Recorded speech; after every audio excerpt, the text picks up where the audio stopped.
चरण सरोज रज निज मनु मुकुरु सुधारी बरनौ रघुबर विमल जसु जोदायक फलचारी बुद्धिहीन तनु जानिके सुमिरौ पवन कुमार बल बुद्धि विद्या देहु मोहि हरहु कलेस विकार।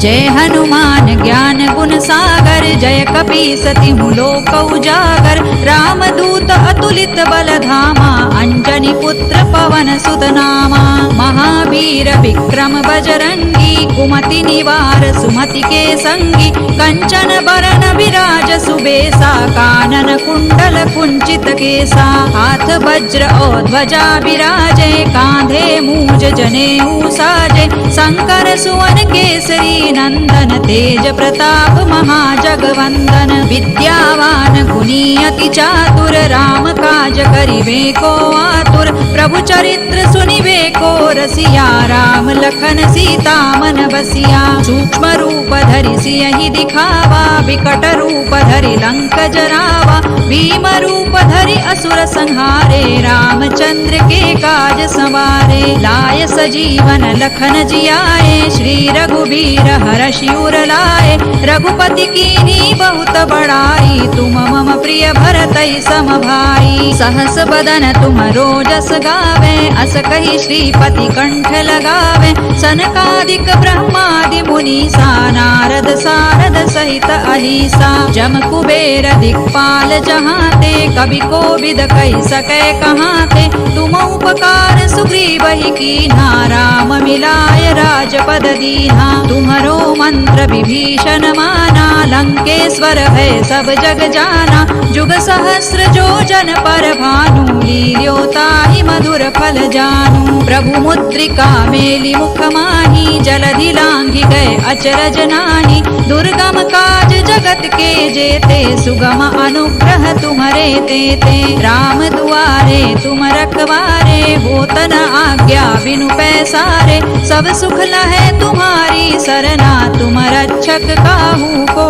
डरना आपन तेज संभारो आपे तीनों लोक हांकते कांपे भूत पिशाच निकट नहीं आवे महावीर जब नाम सुनावे नासै रोग हरै सब पीरा जपत निरंतर हनुमत वीरा संकट ते हनुमान छुड़ावे मन क्रम वचन ध्यान जो लावे सब पर राम तपस्वी राजा तिनके काज सकल तुम साजा और मनोरथ जो कोई लावे सोई अमित जीवन फल पावे चारों जुग परताप तुम्हारा है प्रसिद्ध जगत उजियारा साधु संत के तुम रखवारे असुर निकंदन राम दुलारे अष्ट सिद्धि नौ निधि के दाता असवर दीन जानकी माता राम रसायन तुम्हारे पासा सदा रहो रघुपति के दासा तुम्हारे भजन राम को पावे जन्म जन्म के दुख बिसरावे अंत काल रघुबर पुर जाई जहाँ जन्म हरि भक्त कहाई और देवता चित्तन धरई हनुमत से सर्व सुख करई संकट कटे मिटे सब पीरा जो सुमिरे हनुमत बलबीरा जय जय जय हनुमान गोसाई कृपा करहु गुरुदेव की नाई जो सत बार पाठ कर कोई छूट ही बंदी महासुख होई जो यह पढ़े हनुमान चालीसा होय सिद्धि साखी गौरीसा तुलसीदास सदा हरि चेरा की जय नाथ हृदय महडेरा पवन तनय संकट हरन मंगल मूर्ति रूप राम लखन सीता सहित हृदय बसहु सुर भूप सियावर रामचंद्र की जय पवन सुत हनुमान की जय उमापति महादेव की जय। Namaste, Jai Shri Krishna everybody. Shri Krishna Vande Jagat Guru, Shri Gurubhyo Namaha. A warm welcome to all the Geeta sadhakas who have joined the Geeta Pariwar for learning Śrīmad-Bhagavadgītā with proper pronunciation and intonation. We are all indeed blessed to be a part of this divine family, Geeta Pariwar. Along with the Geeta recitation classes, these Geeta Vivechana or interpretation sessions during the weekend help us in understanding the meaning of the shlokas so that we can inculcate the values of the Geeta in our life. Today we are having the second interpretation session of the 16th Adhyaya of Śrīmad-Bhagavadgītā, Daivasura Sampad Vibhaga Yoga. As the saying goes, Tena vina trunamapina chalati. Without the blessings of the Almighty, we cannot even move a blade of grass. So let us start with a prayer. Let us surrender completely to the Almighty and seek the blessings of Shri Bhagavan Shri Krishna. To do the Arambha Prarthana, we have Rakma Balaji Didiji with us, and Rakmaji is from Chennai. She is associated with Geeta Pariwar since September 2021. She is offering seva as a trainer for both English and Tamil classes, and also as a group coordinator for Tamil, English, and Malayalam batches. I request Rakma Didiji to recite the prayer. Jai Shri Krishna Didi. Jai Shri Krishna. Vasudevasutan devam Kamsachanuramardanam Devaki Paramanandam Krishnau Vande Jagadgurum Shri Krishnau Vande Jagadgurum. Jai Shri Krishna. Thank you, Rakmaji. That was very beautifully done. A very sweet voice. Thank you. Now it's time for Deepa Prajwalan. Let us ward off the tamas in and around us with lighting the lamp. Tamasoma Jyotirgamaya. We have Leela Pantji with us. Leela Didi is from Ahmedabad. She has a master's degree in history and she is interested in stitching, embroidery, cooking, yoga, and spiritual studies. Associated with Geeta Pariwar since September 2023, she is doing seva as a technical coordinator at level 1 and level 2, while pursuing her own Geeta sadhana at level 3. Leela Didiji, I request you to perform Deepa Prajwalan. निषिद्धैरप्येभिर्लुलितमकरन्दो मधुकरैः करैरिन्दोरन्तश्छुरित इव सम्भिन्नमुकुलः विधत्तां सिद्धिन्नो नयनसुभगामस्य सदसः प्रकीर्णः पुष्पाणां हरिचरणयोरञ्जलिरयम् शरदिन्दुनिभां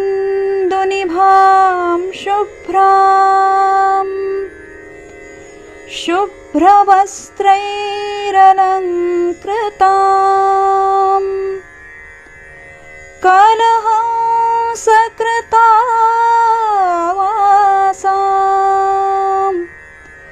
वरदां शारदां नुमः. Thank you, Leela Didiji. That was very beautiful. We got to see your puja place. Very nicely done. Thank you so much. Now, time for the announcement. Two important announcements we have. I think you would have received this information in your respective groups as well. Our respected Parama Pujya Guru Govind Dev Giriji's WhatsApp channel was launched recently. Please do subscribe to this channel so you can stay connected spiritually. You get to hear his pravachan, all the codes. Please do subscribe. And also another app from Geeta Pariwar side, Ram Pratishtha app. Please download this app via App Store, and you can be a part of divine pursuit of Shatakoti Hanuman Chalisa Maha Abhiyan through this app. You get to chant Hanuman Chalisa and also learn the meaning of the Hanuman Chalisa through this application. Now it is time for the most anticipated part of the session. Our speaker of the day is Vikas Vaidya ji Bhaya. He is a perfect combination of para and apara vidya. On the worldly side, he is a mechanical engineer and owns an IT company in Pune. He is a globetrotter and a polyglot, fluent in both Indian and international languages. When spiritual aspects are considered, he is a key member of the Geeta Pariwar, offering seva as a trainer for all 4 levels, and also involved in trainer selection and train the trainers programs as well. And as a member of Pune's Geeta Pariwar wing, he is playing the role of a trainer and an interpreter of Vishnu Sahasranama as well. along with this impeccable seva, his own spiritual sadhana is equally impressive. He knows all the 18 adhyayas of Śrīmad-Bhagavadgītā by heart, and he has received first prize in the Gita Kanthastha Pariksha from Paramapujya Jagadguru Shankaracharya ji of Shrungeri Matha. Bhayaji recites all the 18 chapters every day, which he has been doing for the past 5 years, which is really very, very motivating, and he is indeed a role model. During last week's session, Vikas Bhayaji covered the first Daiva gunas of the which is explained in the Daivasara Sampad Vibhaga Yoga, and he also emphasized not only learning the Gita but also inculcating the values in our life. And as the saying goes, Sarva Shastramayi Gita, Sarva Devamayo Harihi. So Bhayaji very beautifully explained in the last session, the first session on the 16th Adhyaya. Today we are continuing with Vikas Bhayaji on the rest of the shlokas of the 16th Adhyaya. I request Vikas Vaidya Bhayaji to illuminate our world of knowledge with his expertise. I request Vikas Bhayaji to take over. जय श्री कृष्ण। पूज्य स्वामी जी के चरण कमलों में कोटि कोटि नमन। We are discussing 16th अध्याय दैवासुर संपद विभाग योग, दैवी गुणास एंड असुरी gunas.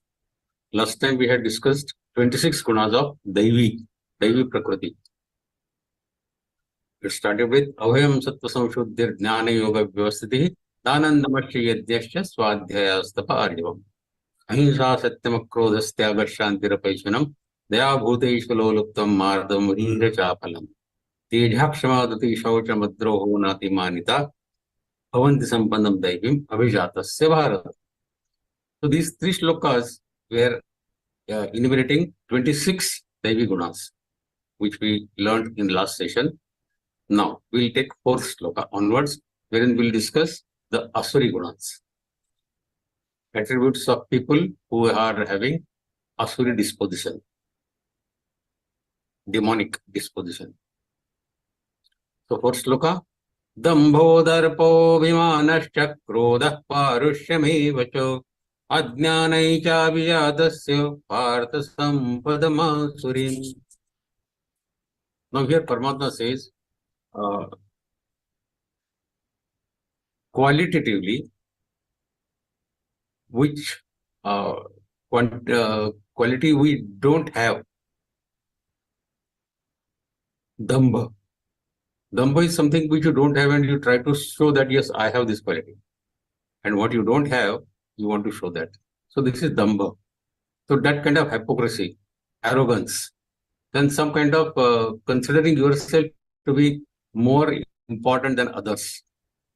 So that pompous pretentiousness, that is then anger, krodha, then parushya, parushya mevaja.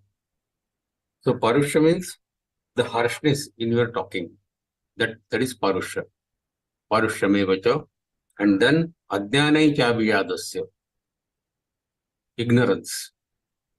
Then again and again using some scathing remarks a bit about others. This is the habit of people with the demonical disposition. These are the characteristics of demonic assets.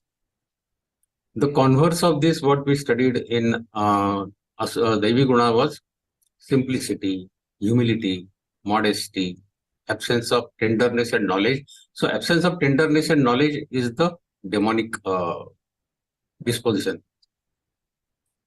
So these kind of traits are the traits of devilish disposition.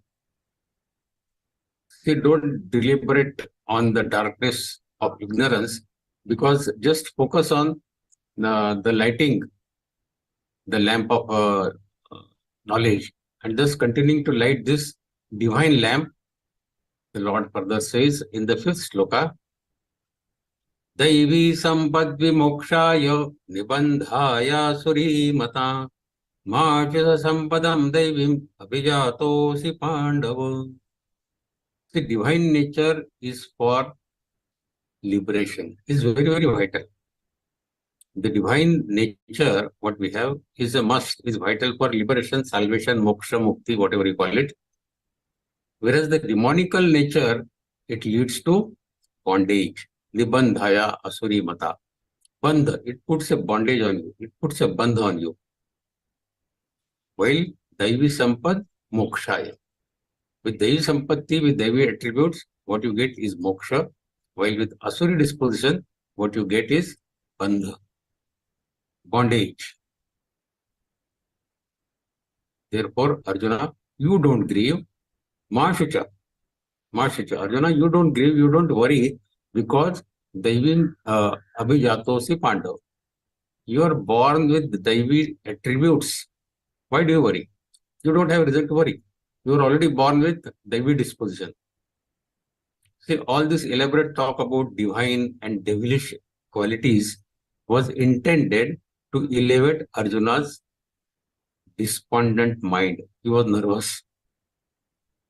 And Lord Krishna is trying to boost his morale by saying that you are already born with Daivi disposition. Why do you worry?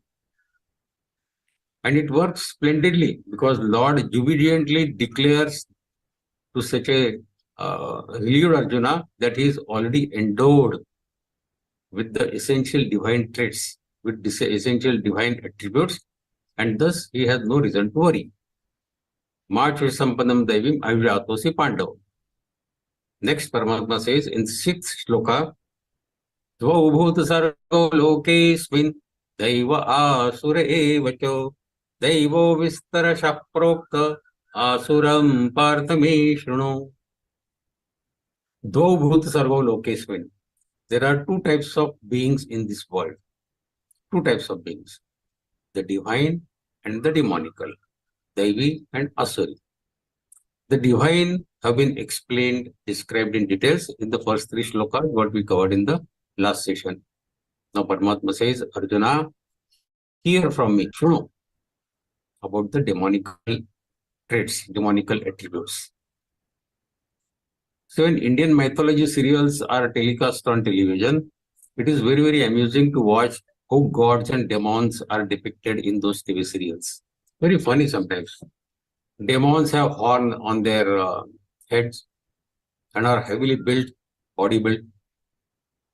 Whenever they come on the screen, they are always laughing heartily, ha ha ha ha, something like that, very loudly, very artificial, but okay, that is what they show on TV serials. Whether killing someone or just scaring them, they keep laughing loudly.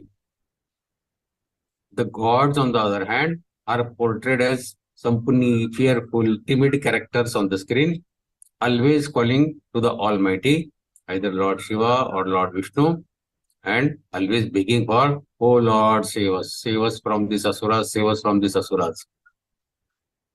The demons should actually be depicted by as bullying some furiously, using bad language or using some showing some anger, because these are the demonical traits. No, we also, when we are demonical, we start shouting in anger and all that, isn't it? But on the TV skit, we see just the opposite of it. The Asuris people are laughing loudly, and the gods are timid and fearful. Anyway, that is their business of showing TV serials. Next loka, pravrittincha nivrittincha janana vidura suraha na shauchanna pichacharo na satyanteshu vidyate. Now, Paramatma has said, now hear from me about the Asuri gunas. Now here it starts. Persons of demonic nature do not know what to do. Pravritti, what should be done. And they refrain from doing what should be done. There is neither inner or outer purity. Na shaucham. Shauch means purity of mind and body. So inner and outer purity is missing in them.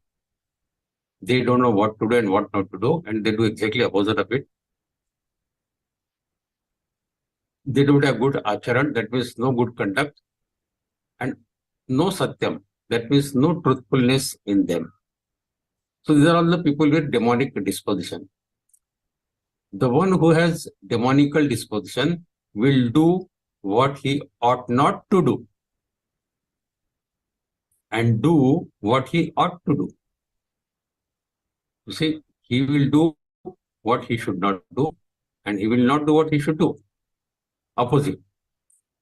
What is more, he does not know what is to be done and what is not to be done. He doesn't even that jnana. A demonically disposed person engages in actions which lead to his downfall and keeps away from doing those actions which could give him a rising up. So he keeps doing opposite of it. The actions with which he could rise up, he doesn't take those. And the actions with which he will meet further downfall, he keeps doing those actions. So pravrittinja nivrittinja janana vidura suraha na shochan napi chacharo na satyanteshu vidyate. Next, Paramatma says the attributes of asuras are asatyam pratishthante jagadahuranishwaram aparaspara sambhutam kimanyat kama haitukam. Those of demonical nature say that the world is without truth, without any upholding of any layers. Good, bad, there is nothing good, bad, no layers. Without God, they say the world is without God and has simply originated because of men and women coming together and producing the children. That is how the world has been formed. There is no God. Male and female come together, out of lust, they produce children. Thus, they insist that it is meant only for sensual gratification and nothing more than that. We have come into this world out of sensual gratification of our parents. So we are a product of sensual gratification of our parents. So why we should not continue the same tradition? That is what they feel. They never respect their parents also. They believe that their parents have produced them out of lust between male and female. So to that height, to that extent, the demonical people are lowly in thinking. These people insist that the world has originated without any cause. It has no foundation, no layers, there is no God. They do not believe the teachings of Vedas. They don't have belief in scriptures at all. And they do not know God. Who is God? We don't know what is God. No God, no heaven, no hell, no merit, no demerit, nothing auspicious, nothing inauspicious. This is what they feel. Thus, they do what they please, what they want to do, what gives them pleasure, and enjoy the sensory world, sense gratification. Because there is no more to it according to them. According to them, there is nothing more in this world than the sensual gratification. इंद्रिय सुख के अलावा इस दुनिया में कुछ नहीं है. This is what they claim. People with hostile disposition. So these are few more attributes of demonical disposition. Further, Paramatma says in 9th shloka, Geetan druttimavashtabhyo nashtatmanolpabuddhayah prabhavantyugra karmana kshayaya jagato hitaha.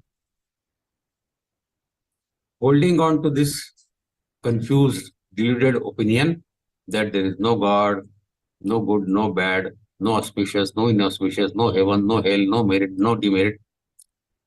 Holding on to this deluded opinion with ruined nature and deficient intellect. Intellect is definitely deficient. It cannot think of everything. Such degraded people with asuri disposition, they engage themselves into atrocious acts and thus come forth as a destroyer of this world. Because of their acts, they become the destroyer of this world. So these are all the asuri gunas. Because of their bad deeds, they even become a cause of destruction of the world.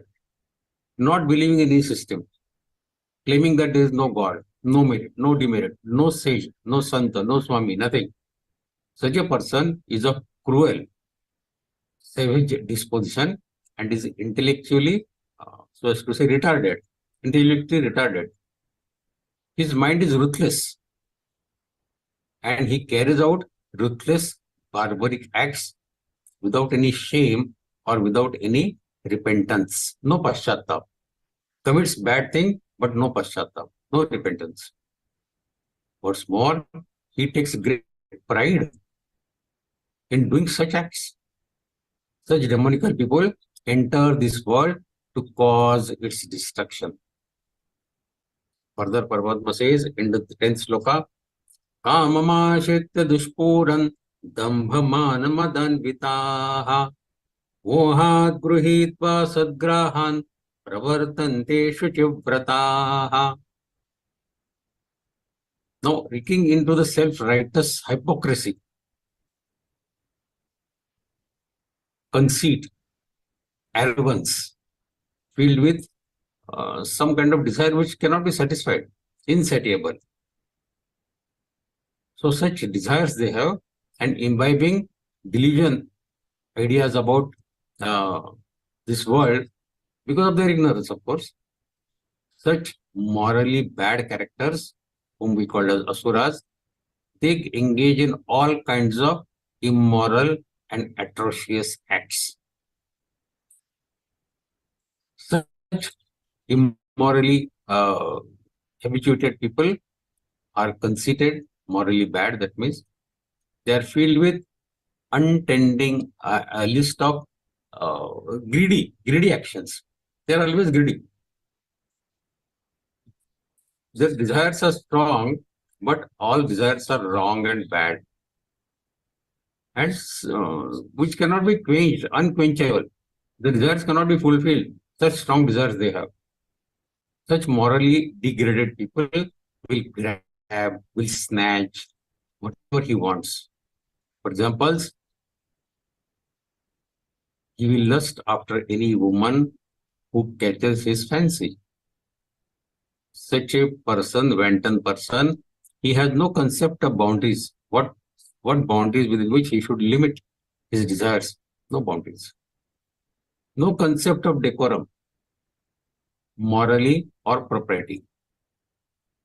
And mind you, the population of such devilish, demonical individuals, unfortunately, is increasing in this world at a very alarming rate. We read the newspaper and we see that most of the news is about the demonical people. Every day, the newspaper reports stories of vicious crimes, incidents of savage abductions, brutal rape of women in broad daylight. These are all the acts of demonic individuals. So read newspaper these days is a big headache, because 95% of the news is about demonical people only. Hardly 5% news is about the good people. If the father refuses to give money, such a person will not have any repentance in snatching a woman's gold chain on the street or stealing someone's scooter or car.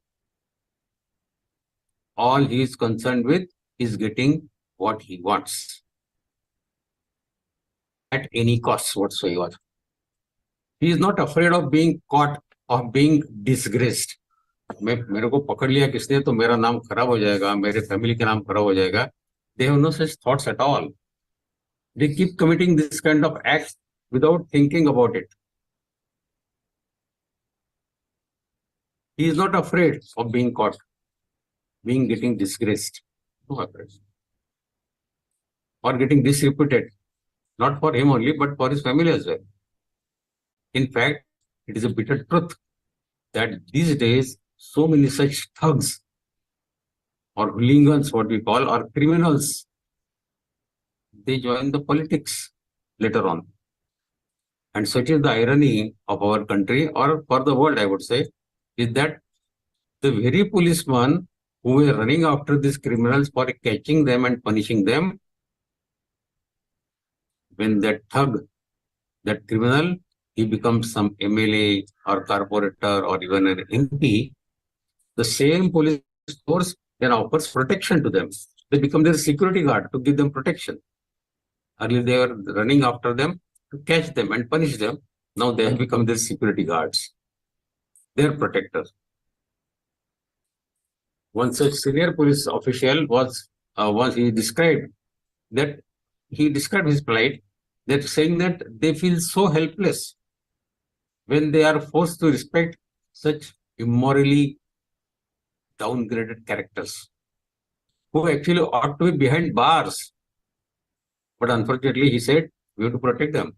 What can we do? This is our job. See, one of the reasons behind Lord Shri Krishna supporting the war of Kurukshetra was to get rid of such corrupt, evil, and morally downgraded kings and provide relief to the oppressed masses. So that is cleansing of the society Lord Krishna wanted to do through this war of Mahabharata. And he tried to convince Karna also, so as to make him realize that he was supporting the evil by supporting Kauravas, the unrighteous, and by doing so, he was digging his own grave. But unfortunately, Karna did not listen to him. See, demonically disposed individuals destroy the society, destroy the country, and destroy the world. And moreover, they don't realize what they are doing. We all will have to do something to check this kind of infiltration or proliferation of such tendencies in our society. And this can be done only through love, as you can make someone understand only through love. We read many stories about Buddha. Buddha had won over that bad character, Angulimal, and persuaded so many women to stop the business of prostitution. But he did all this through his love and compassion. So such misguided folks cannot be reformed through punishment or retribution, but rather such derailed individuals should be brought back onto the main track of righteousness through love and compassion.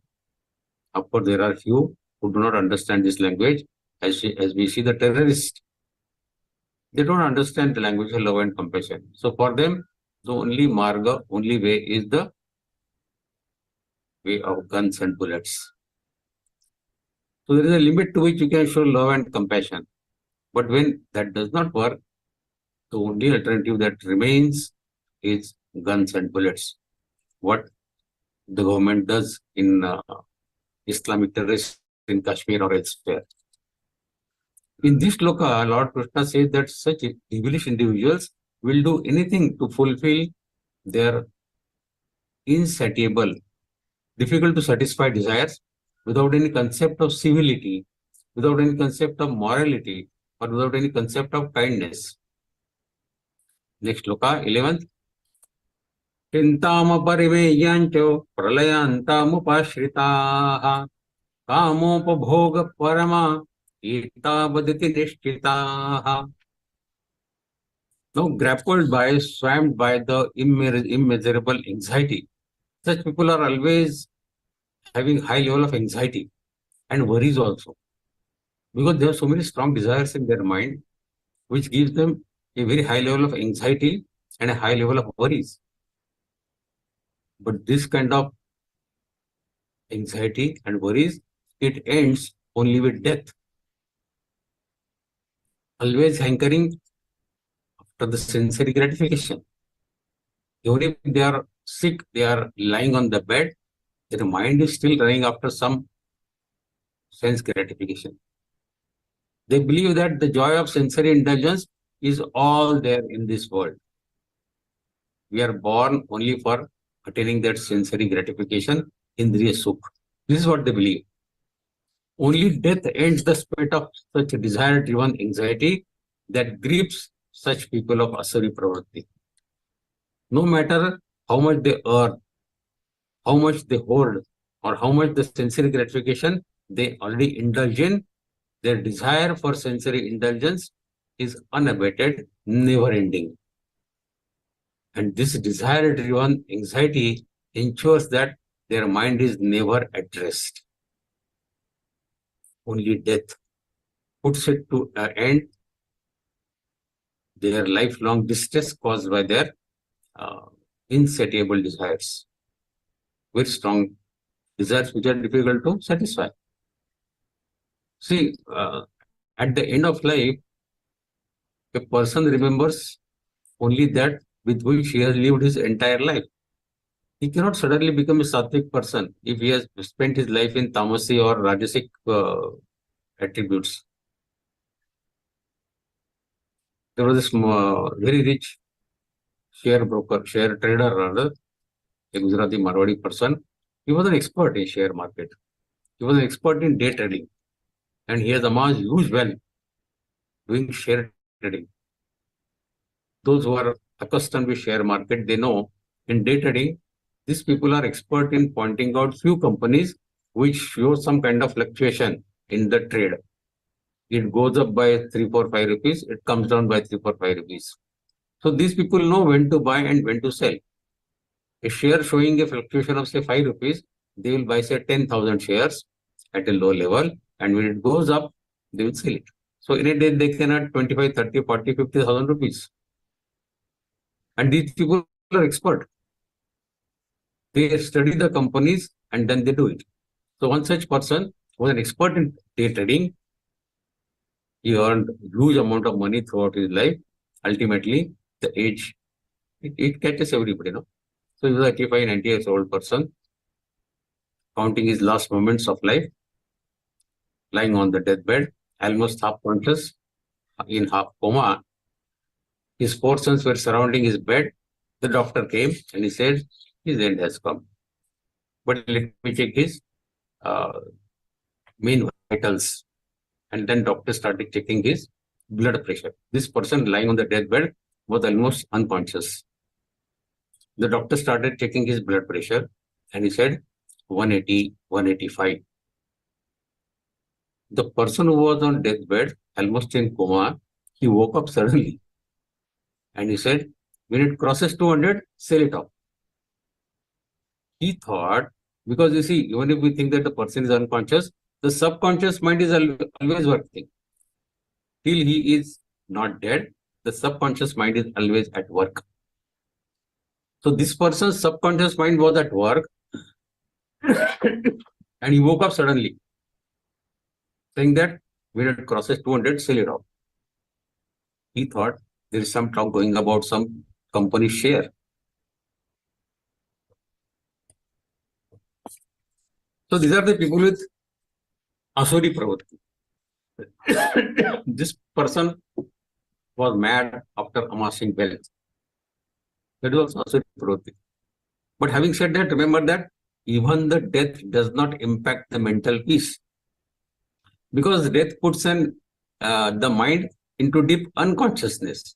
After death, again, new birth takes place. And such people are born with the same sanskar, which they have accumulated in their previous life.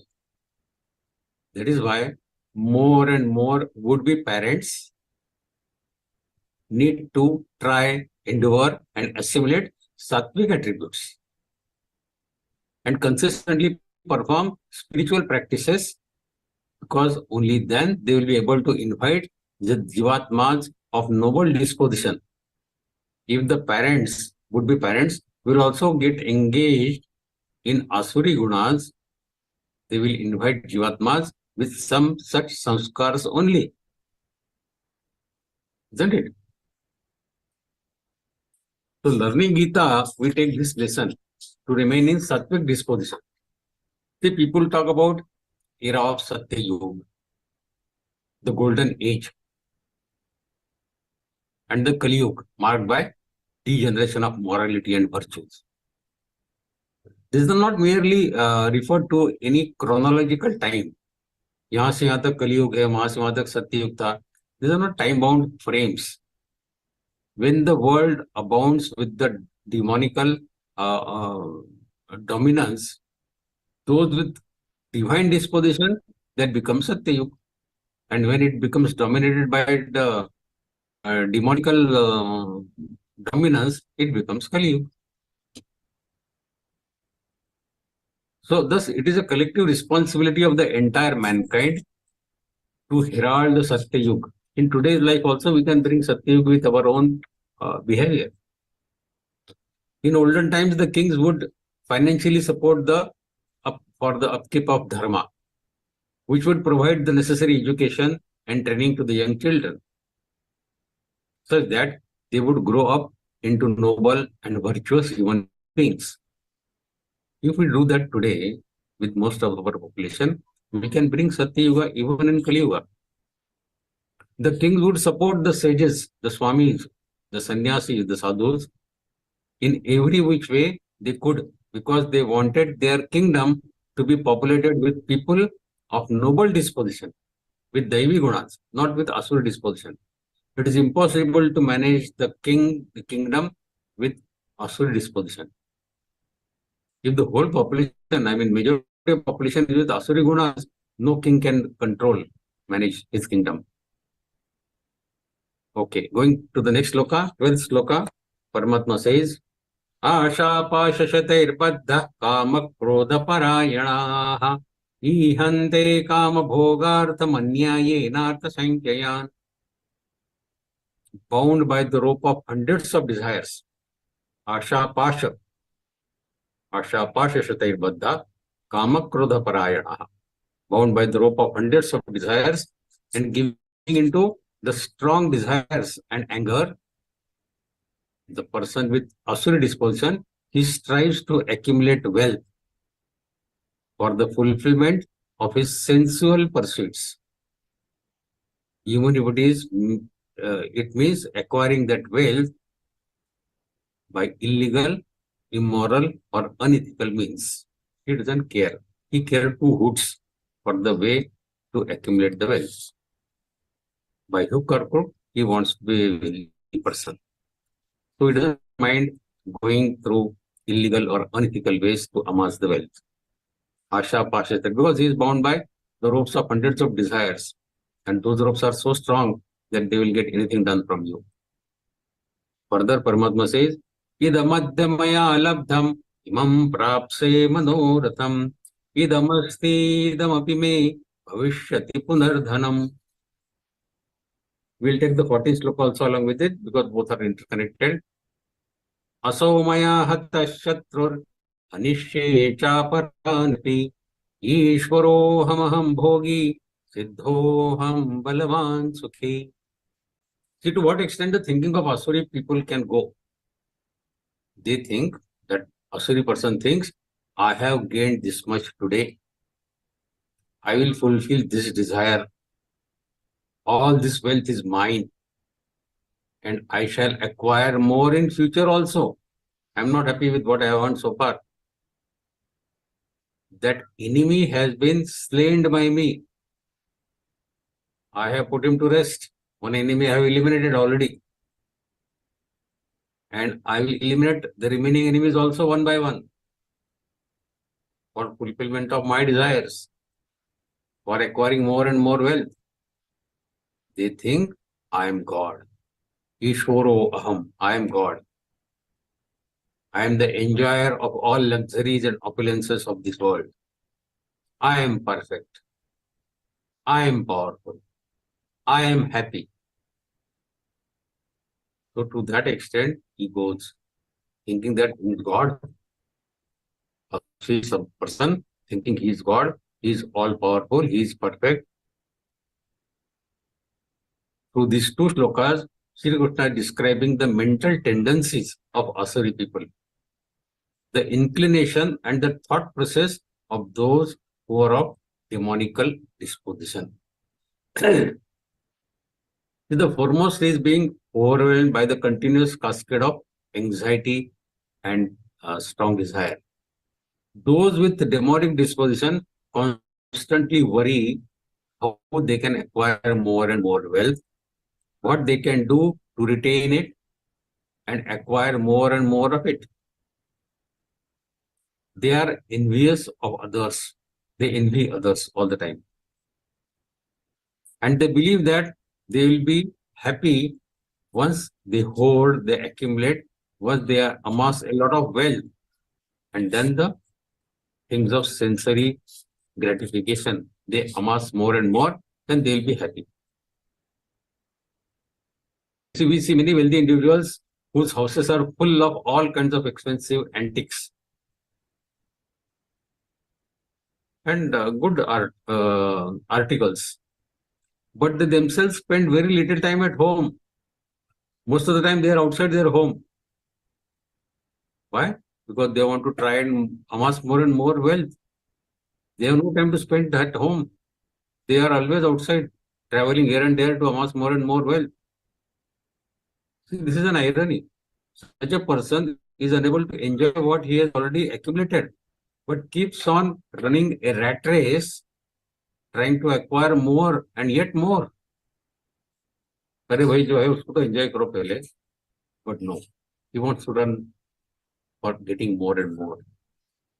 One such rich tycoon who was well furnished, he had well furnished expensive houses in 6 countries. You will come across many businessmen who have houses in many countries, and all well looked after by the medley of servants, cooks, gardeners in all countries, all houses. So he had employed all them in all the houses. But he himself hardly even gets to live in any of those houses. He will live in a hotel here and there because he has no time to be living in his own house in any country.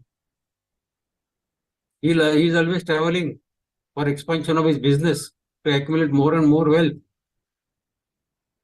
His wife expired a few years ago and he had no children. So why is he still desirous of making more and more money? For whom? And for what purpose? There is an age up to which you can amass, you can accumulate wealth. But an age comes when you have to look back and see, should this be continued this way or should I change? Nothing wrong in accumulating wealth, but there's a limit to it. For whom and for what? These two things should always come in your mind. Even if it does not have an answer to this question, he keeps on accumulating more and more wealth. Moreover, they don't think what they are doing is wrong. Sri Krishna has clarified in the previous shlokas also that such people do what they not ought to do and refrain from doing what they ought to do. They don't understand what is to be done and what is not to be done. This is demonic tendency, demonic habit. Such people are bound by the ropes of their own desires, hopes and longings. Normally ropes are used to tie animals, isn't it? Not human beings. Unless the human beings have some serious psychiatric issues, normally human beings aren't tied with ropes. No? So what can one say about such human beings who have tied themselves down with the ropes of their own desires and their strong desires?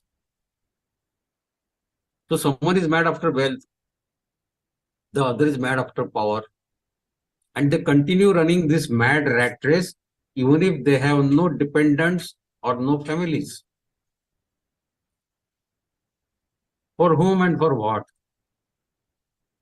Such folk who heedlessly, injudiciously keep pursuing such pointless goals of life are said to be people with demonic disposition. Such people think they are very powerful and thus are confident that they will always be able to destroy, to eliminate their enemies. Such a demonic individual regards himself as God, Ishvaro Aham, and thus believes that all his desires will get fulfilled. I am God. All my desires will get fulfilled. He is thus blinded by his sense of power and wealth. He thinks power and wealth are the only things in this life. Further, Paramatma says, Adhyo vijanavaanasmi konyosti sadrusho maya yakshe dasya vimodishya itta jnana vimohitaha. Such a Shri person, he thinks, I am affluent, I am blue-blooded, I am special, above all. There is no one else like me. Konyosti sadrusho maya. Kon asti. Kim asti. Kon asti. Sadrusho, like. Maya, me. Who is like me? No one. Nobody is like me. I will perform yajna. I will give donations, alms. and I will rejoice also. Thus, they are deluded by their ignorance. They think that by doing yajna or by donating something, they are becoming superpower, super god. Egoistic about everything. I am rich, I am famous, I have a huge mansion, I am of aristocratic lineage. Moreover, such a authority person, he thinks that after dominating over human beings, he is in a position to subjugate the god also, to control the god also. Thus he does yajnas, he does charity, he organizes so many ritualistic religious programs. We see it in cities, many cities. They come like a king on the stage, as if the Lord Krishna's photo will be small, but this fellow's photos will be big on the screen. Such people are there. To show off that they are powerful, to show off how wealthy they are. And mind you, if these were the people abounding in the times of Shri Krishna, which was the Dwapar Yuga, can you imagine how exponentially their numbers would have increased today, which is Kali Yuga? Any charity done by demonic people is neither sattvic nor rajasic. In fact, it is tamasic in nature. They may not eat meat or drink alcohol. Some people are like that. Many Asuri people do this also. But many people superficially, they will say, I don't drink, I don't eat non-veg. But they have no repentance about drinking somebody's blood. All their acts, even charity, it smacks arrogance, hypocrisy, conceit, and entering them further into delusion. Every act that they do to show off their wealth and their ahankar further downgrades them. Adho vijanovanasmi ponyasu sadrusho maya. Who is there like me?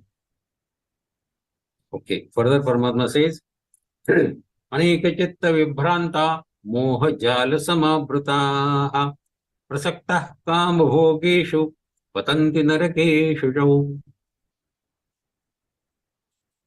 Now getting engrossed, getting muddled by the spate of desire-driven worries and fear, entangled in the web of delusion.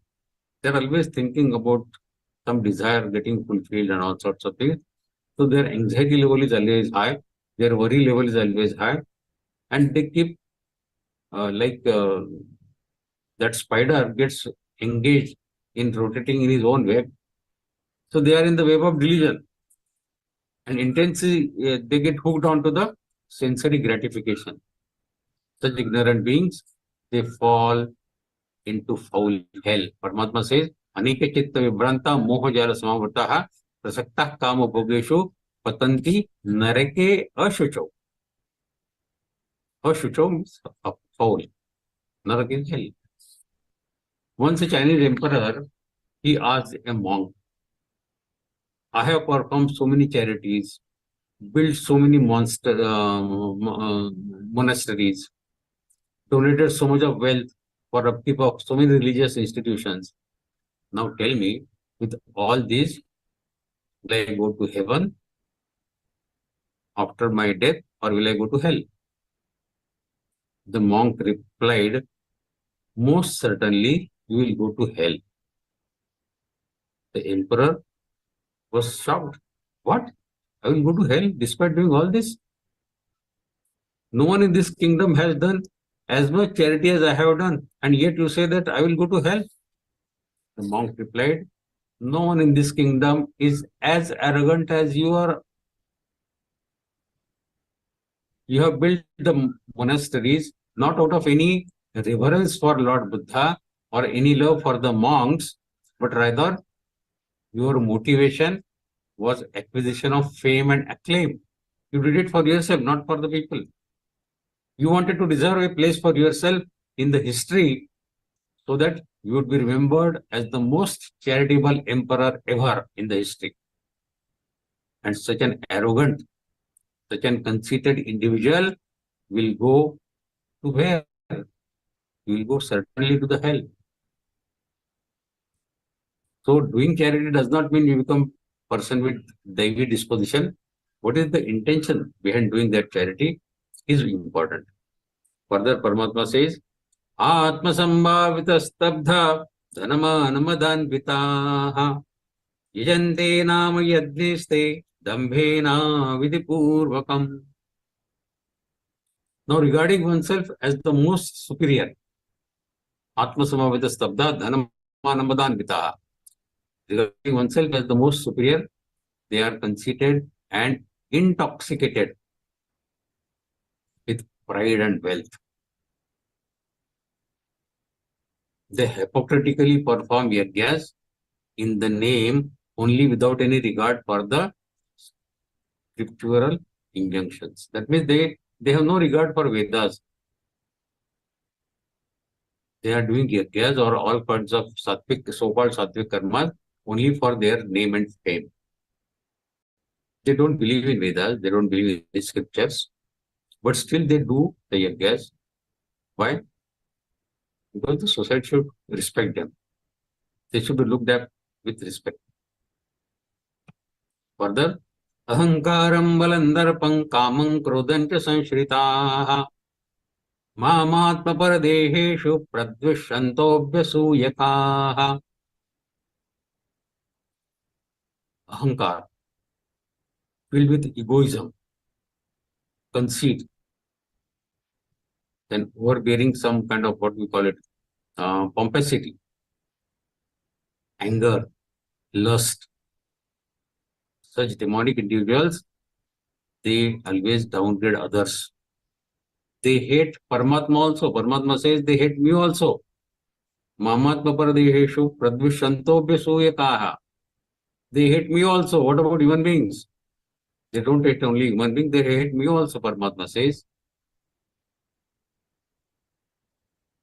So such individuals are there. All pervading divinity they hate. And they hate all pervading divinity, Paramatma, who is abiding in their body also. And he is abiding in the body of others also. But they don't respect the divine Paramatma in their body, nor do they respect the Paramatma in others as well. So those with such demonic disposition, they hate the omnipresent God also, residing in their bodies and in others too. Those filled with evil of arrogance don't love themselves either. Because if they loved themselves, they would not indulge in such a downgraded act. So deluded are such beings that there is no point in trying to show them their wrongdoings. If you say to a person of asura disposition that the consequences of what you are doing, these unrighteous things, will be equally painful. If you tell this to any person with asura disposition, he will say, oh, mind your own business, don't try to teach me. So there is no point in teaching such people. You tell any asura person, come learn Gita with me. He will say, oh, I don't have this much of time. In whatever time you learn Gita, I will make so many of lakhs of rupees. Don't teach me all this. So no point in discussing with such people. What's more, he will mock you and your righteous way of living this life. He may say that you are a fool. You don't know how to enjoy this life. You don't know how to eat, how to drink, how to gamble, how to party, how to marry. Arrogant and pompous people are equally taken down to others. They insult others. So this is people with demonic disposition. Shri Krishna says, I abide even in such demonic beings, but they can't see me in themselves, neither within themselves nor in others. They don't see me anywhere. Thus, when such diabolical, demonic people, they insult others, in effect, they are insulting the God, because God is residing them as well. It is not a person being insulted. In fact, they are insulting none other than the very Lord, but they don't realize this at all. Further, तानहं द्विषदः क्रूरान् संसारेषु नराधमान् क्षिपाम्यजस्रमशुभा नासृष्वेव योनिषु. Such cruel, lowest of mankind and diabolical, I repeatedly hurl them. Paramatma says, I throw them, such vicious beings, into the wombs of demonically disposed. So they again and again get born as demons only. Again and again such evildoers take birth in the demonic species, not necessarily human beings, but the species as well. So they keep going down and down. They keep going down and down in all their future lives. There are 84 lakh yonis, no? They keep going down and down. They misuse their birth as human beings, and instead of going up and up, they keep going down and down. Further, Paramatma says, Asurim yonima panna mudha janmani janmani mama prapteva kaunteya tato yantidhamang gatim. Such demonic fools enter the demonic wombs birth after birth. Birth after birth, they keep getting birth as the demons only. They do not attain me. How can they, of course?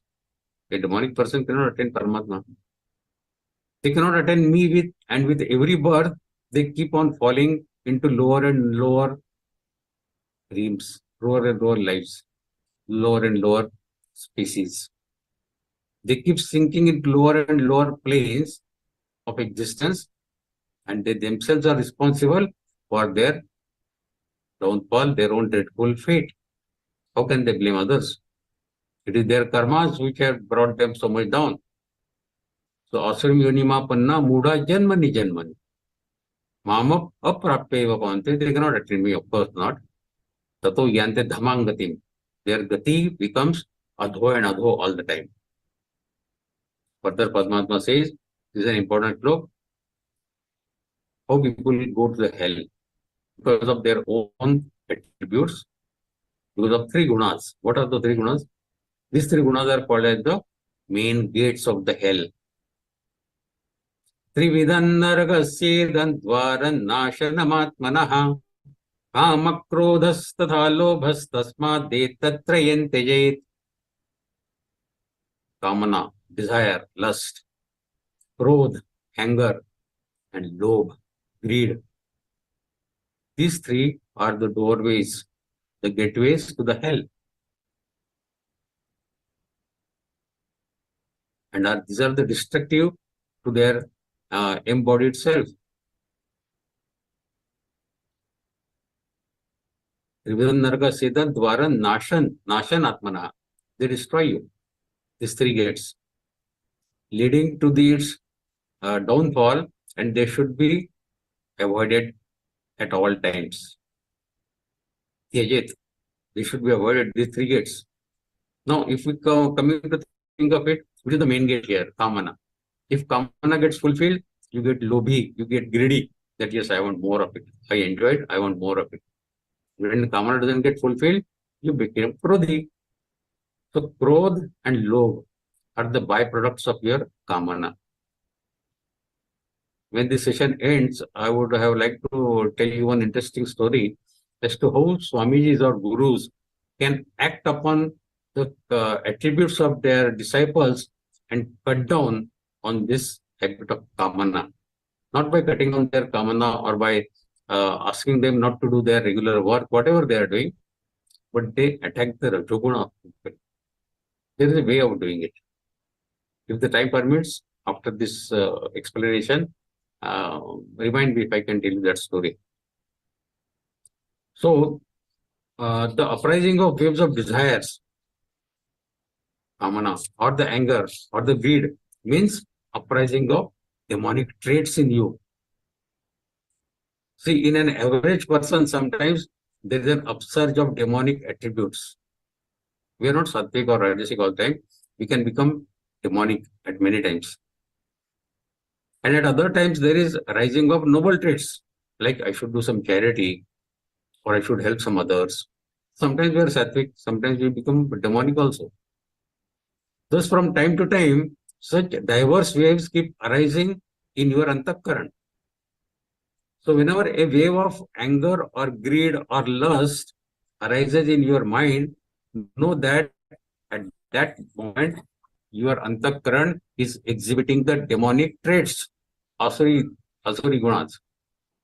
With the uprising of anger or greed or lustful desires, know that you become a demon at that moment. Don't think all other people are demon and you are not. You may become demon at those points. So don't think that whatever Lord mentions demons or demonic attributes is referring to some distinctive type of individuals.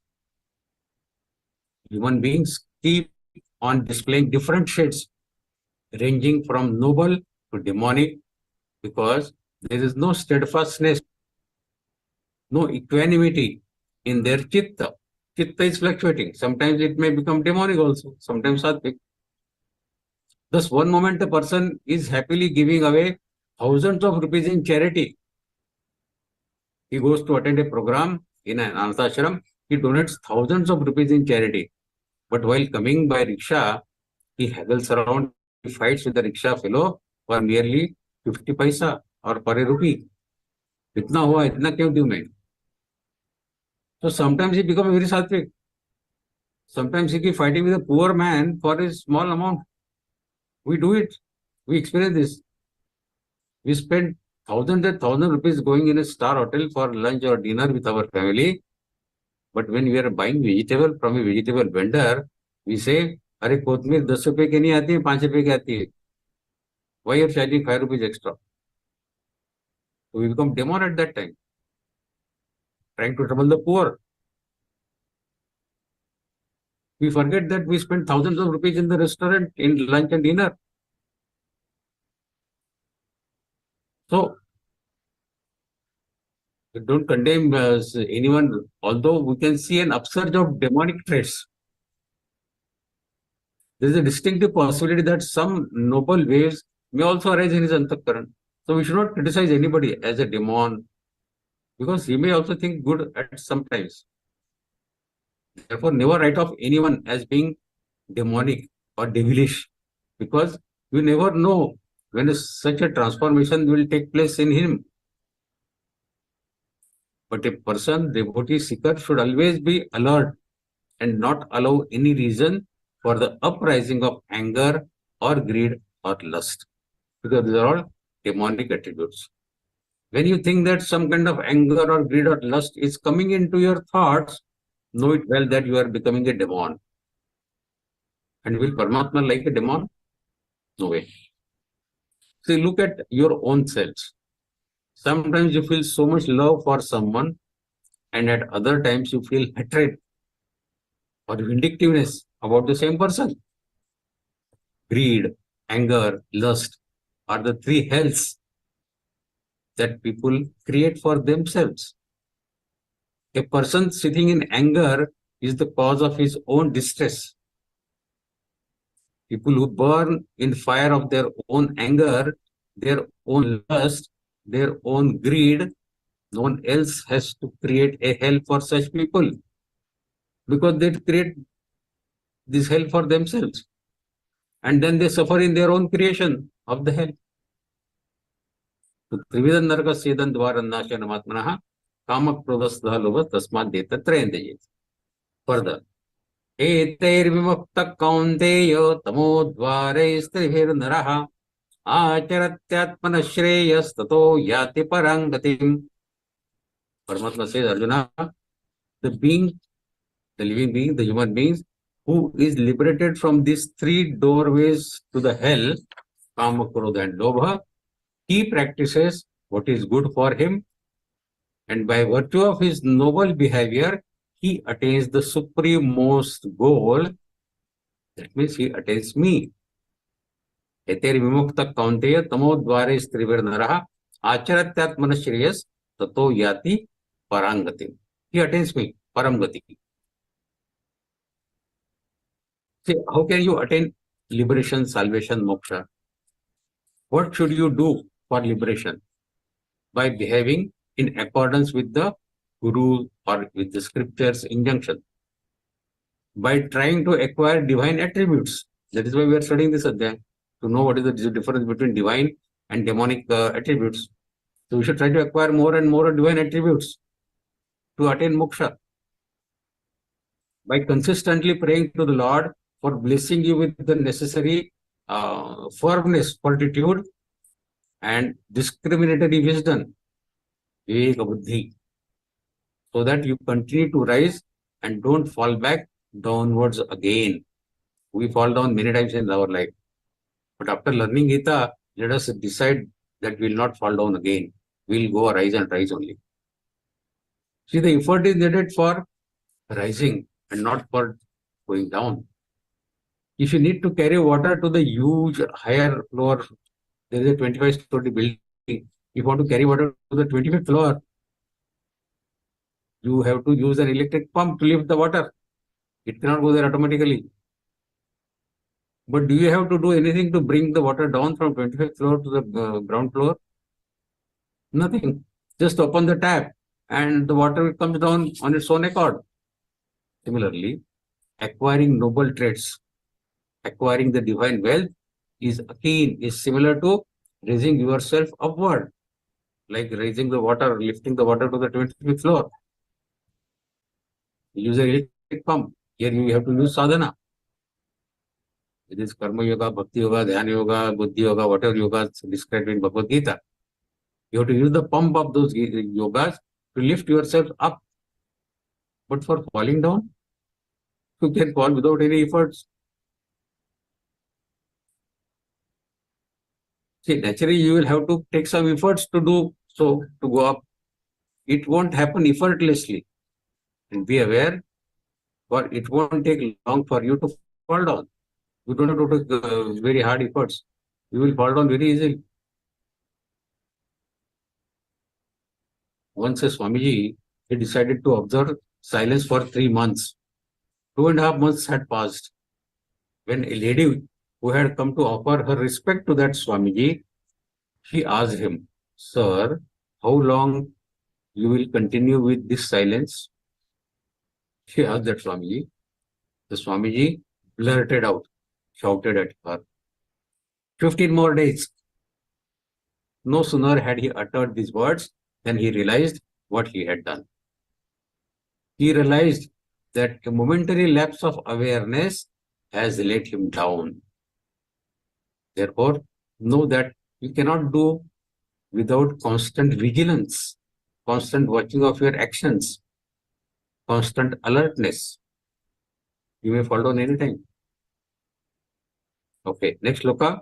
Yasyastra vidimutsrijya vartate kamakaratah na sasiddham apnoti na sukhan na parangatim.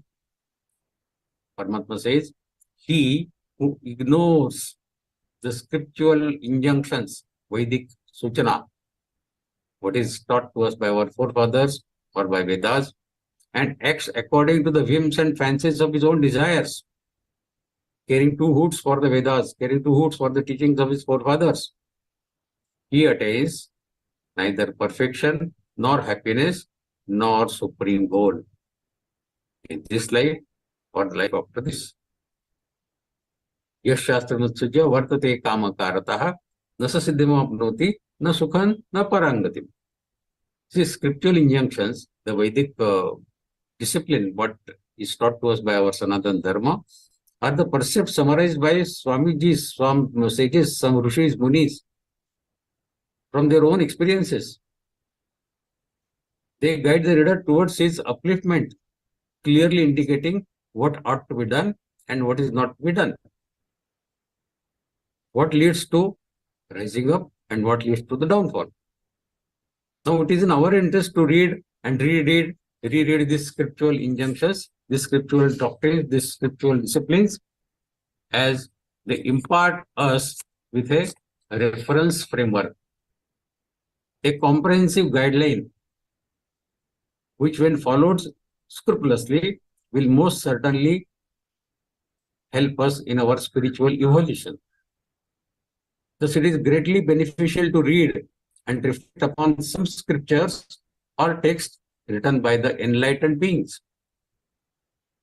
Just as woman loves to adorn some jewelry or the other, a devotee ought to adorn himself with an edict from some scriptural doctrine. We should fall in love with Gita. Best way. We should read Gita, try to contemplate on each and every shloka of Gita as a regular habit. Gita does not advocate living or relinquishing this world or samsara. It teaches the principles of living in this very world, enjoy this world with sensible viveka buddhi, discriminative wisdom, analytical intellect. And it shows you a way to reach the ultimate Ananda Sagar, the ocean of ultimate peace and happiness, which is beyond this world, beyond this samsara. But to reach there, you have to follow the behavior of the teachings of Gita, Dharma, Karma, Gyan, and Bhakti, taught by Bhagavad Gita. You cannot turn your back to these teachings of Bhagavad Gita or keep insisting that whatever you are doing is right. And you can't criticize Bhagavad Gita. You can't criticize the teachings of Bhagavad Gita and consider sense gratification, your kamana purti, your indriya sukh, as the ultimate objective of life. You cannot get complete and ultimate peace, happiness, satisfaction in this life or after this life, nor can you get heaven or moksha if you ignore the scriptures, the injunction, or the Gita. Such slaves of Kamana are bound to meet their imminent downfall. Those who ignore the teachings of Gita are bound to meet their own downfall. Okay, we take the last shloka quickly. Tasmat shastram pramanante karya karyo vyavasthito jnatva shastri vidhanuktam karma kartumiharhasi. Therefore, Arjuna, accept the authority of scriptural doctrine, scriptural guidance in ascertaining what ought to be done and what ought not to be done. Shastra ko praman mano. तस्मात् शास्त्रम प्रमाणन्ते, शास्त्र को प्रमाण मानो कि क्या करना है और क्या नहीं करना है. And thus one becomes adept in acting in accordance with the scriptural injunctions, scriptural guidance. If we have learned this habit of acting in accordance with the teachings of our Vedas, our Bhagavad Gita, then we are on the right. Our scriptures provide authoritative evidence, act as a barometer for you to see where you stand. For example, let us say after performing some righteous act, after doing some charity, some austerity, you think that you have become Nishkam Karma Yogi. Suddenly you start feeling proud about yourself that I have become a Nishkam Karma Yogi. Well, open Bhagavad Gita and see what the defining attributes of Nishkam Karma Yoga are stipulated in Bhagavad Gita in various shlokas. And then assess your own behavior to check as per the standards of Nishkam Karma Yoga set by Bhagavad Gita. And if you don't fulfill all the characteristics mentioned in Bhagavad Gita, then it tells you that you have a long way to go, boss. You are not becoming a Nishkam Karma Yogi. According to Gita, you have many miles to walk. Thus, the scriptures or Bhagavad Gita should be taken as an authentical evidence, as a validated proof. And they also come to you for your help when you are plagued with some kind of doubts. There is no question, there is no problem to which Gita doesn't answer. See, you have heard or read something somewhere and you are not sure about whether it is factual or not. All you need to do is to refer some appropriate scripture and the issue will get resolved for you in a moment.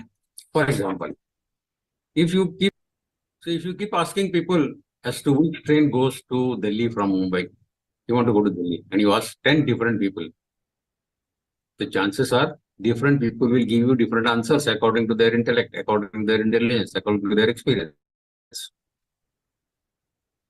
But if you ask the same question to the railway inquiry counter, then you get an exact, proper and correct answer. So railway inquiry counter is the Shastra, which is a Praman. Similarly, about Karya and Akarya, what is Pravritti and what is Nivritti, what should be done and what should not be done. If you keep considering opinions of different people, you may get confused with their different answers because they will reply based on their limited intellectual levels. But if you consider scriptures, Shastra, as the standard, as a Praman, you will get correct and proper answer. That is why Shri Krishna says, consider scriptures as the Praman. Tasmat Shastram Pramanante Karya Akarya Vyavasthito. What is Karya? What is Akarya? To know this, take Shastra as Praman. Take that as the standard and live your life, considering that as the standard. Jnatva Shastra Vadanuktam Karma Kartum Viharasi. Then you are capable of doing all the karmas, whatever are prescribed in our Shastras. So this is the end of this Adhyay, 16th Adhyay, Devasur Sampad Vibhag Yoga. In short, in this Adhyay, we have learned what are the Asuri dispositions and what are the demonic dispositions. What are their attributes? We have learned what attributes we should try and acquire and what attributes, if we have, we should do away with. Our effort should be to become a person with divine, Daivi Asurya, Daivi Sampatti, divine Sampatti, Daivi Gunas, rather than Asuri Gunas. Because we have learned in this Adhyay that people with Asuri Guna, they never get moksha, they keep going down and down in their future lives. The only way to acquire moksha, salvation, liberation is to acquire more and more of Daivi Gunas. What are those Daivi Gunas? We learned in the first 3 shlokas and which should be acquired. So learn these 3 shlokas. Let us focus on acquiring, if not all 26, at least few of them. And the remaining Adhyay, what we discussed today, are explaining the Asuri Gunas. So let us do our best and to cut down, to reduce or to totally eliminate all the Asuri Gunas in us. At the end of life, if we become a person with divine attributes, then we have made it. We have done full justification to this human life. And that is the purpose of this Adhyay, Daivasur Sampad Vibhaga Yoga. Jai Shri Krishna. Thank you so very much for listening. The session ends here. Now the forum is open for you to raise your questions. Thank you, Vikas Bhayaji. That was so enlightening. How you highlighted, why like listening to the Gita thing and contemplating on the lessons that we get from the Gita, and doing the introspection so that we can get rid of the demonic qualities in us. That was really good, and also relying on our scriptures as the guide whenever we are in a quandary. What is good? What is not right? What is bad? Thank you. That was really helpful. Before we take the questions, just 2 quick announcements. Our respected Parama Pujya Guru Govind Kiriji Maharaj's WhatsApp channel was launched recently. Please do subscribe. You get to hear Swamiji's pravachan and also know about the quotations and can stay connected spiritually. And also about the Ram Pratishtha app that you can download on your mobile from the App Store, and you can be a part of this divine pursuit of Shatakoti Hanumana Chalisa Mahabhiyan. You get to chant Hanuman Chalisa, also learn the meaning through the app. And now it is time for the question and answer. If any questions, please do use the raise hand option. Also turn on the video so that you will get a turn, and Vikas Bhayaji will answer your question. Jai Shri Krishna. Okay, I'm reminded to tell the story on how to cut down the Yes, Rajoguna. yes. We're looking forward to it. So let us discuss that small story.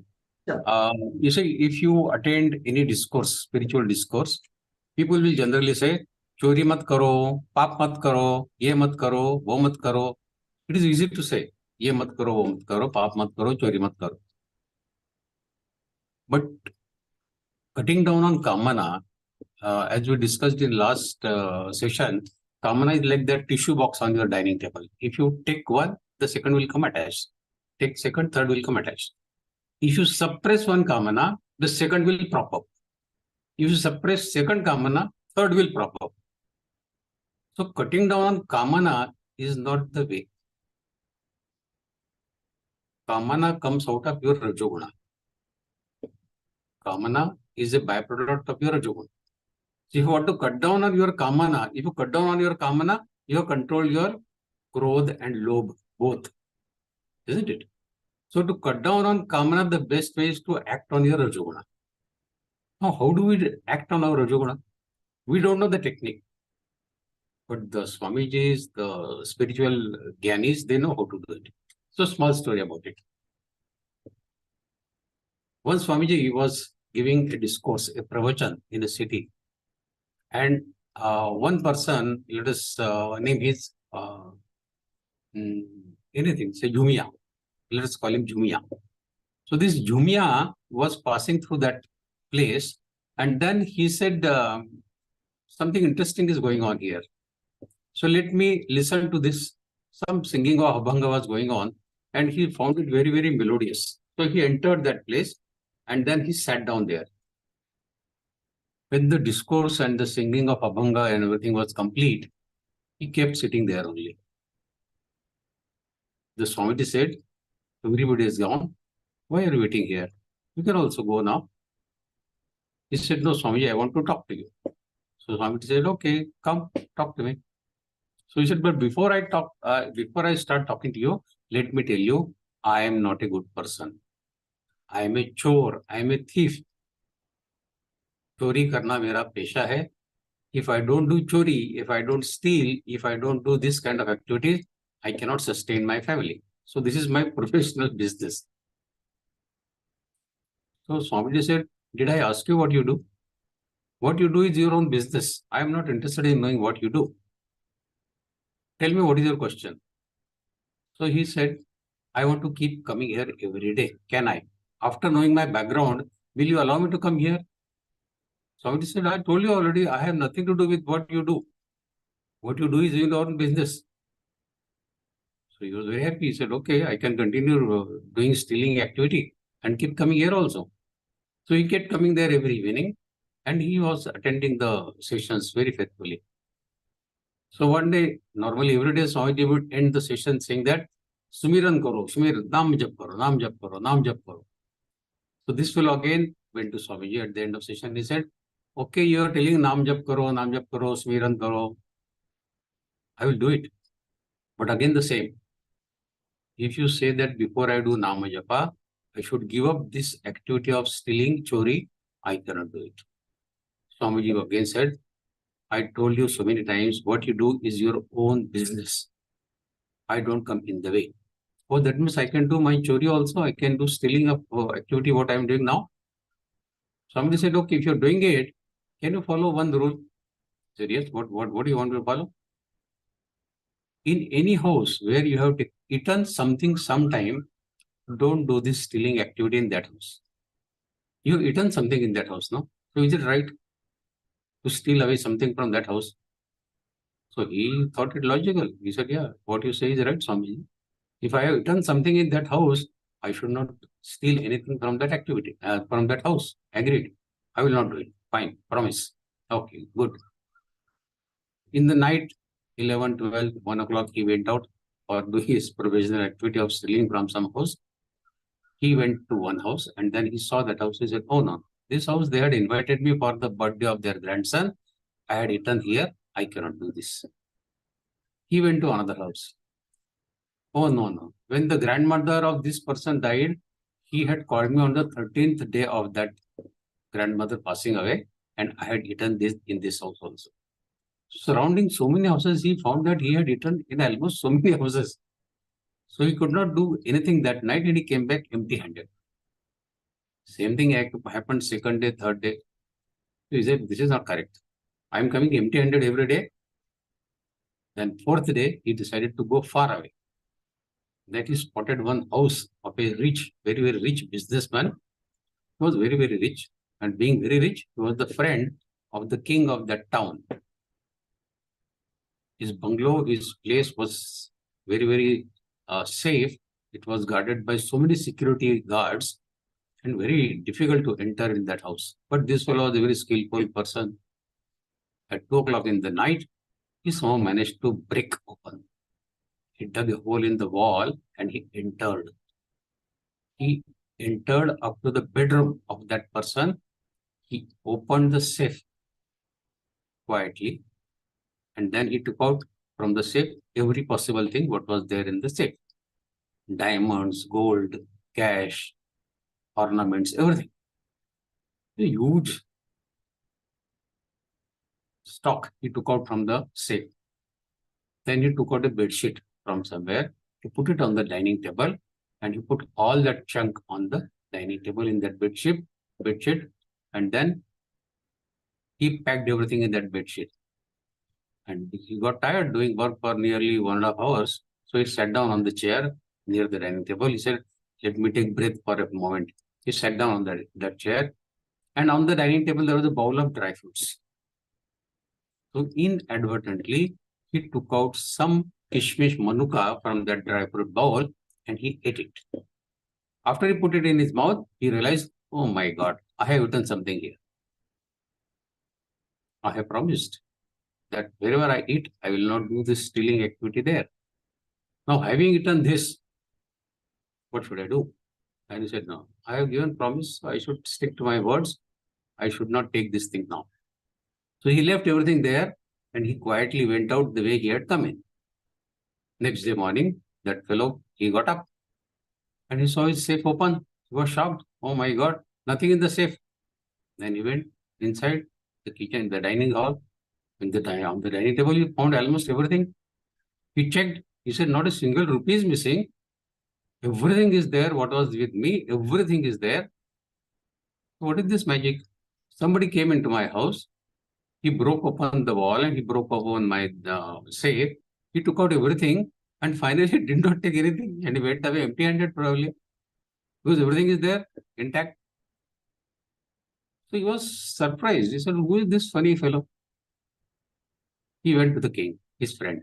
Then he told him that yesterday night something like this happened. The king was his friend, so he said, okay, I will catch hold of that person who has done all this mischief. Then he called his security fellows and he said, catch hold of all the thieves and find out who has done this. So they summoned all the likely thieves and then they beat him with dandas and all that, saying that whosoever has done this, please accept it. But people started saying, no, so we have not done it, we have not done it. That fellow's house is so well guarded by security people. How can we dare to even think of going into that house? Impossible. We have not done it. The king also believed them, but then he had to catch somebody. He had to catch that real thief. So he announced that tomorrow morning, the thief will be hanged. We have caught hold of that thief who has done it, and he will be hanged tomorrow morning. Now, this Jumia, who had really done this, he heard this announcement. Then he said, this is not correct. Person who is innocent, who has not done this, will be hanged tomorrow. And I am sitting here. I have done it. And in fact, I have also not done the stealing. I kept everything there only. I just opened the safe. But did I steal anything? No. So even I should not get punishment. And that person who did not do anything will get hanged. What is this? So he went to the king. And he told, please leave that person. He has not done this. I have done it. The king said, I knew you will come. He said, why? How did you know I will come? He said, a person who was so skillful, he broke open, he took out everything from the safe, and he left everything there and went empty-handed.